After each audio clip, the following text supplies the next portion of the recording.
വളരെ സിമ്പിളായി ചെയ്യാവുന്ന ഒന്നാണ് വെൽ ടൈൽ സീബ്രയുടെ ബ്രീഡിങ്.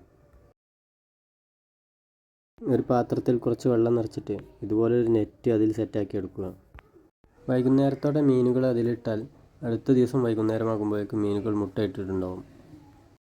മുട്ടയിട്ട് കഴിഞ്ഞാൽ മീനുകളെയും നെറ്റും അതിൽ നിന്ന് മാറ്റാവുന്നതാണ്.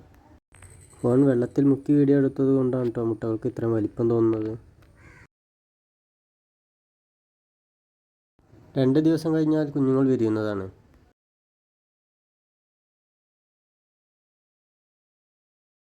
വിരിഞ്ഞു വരുന്ന കുഞ്ഞുങ്ങൾക്ക് നമ്മൾ ഇൻഫസൂറിയാണ് തീറ്റയായിട്ട് കൊടുക്കുന്നത്.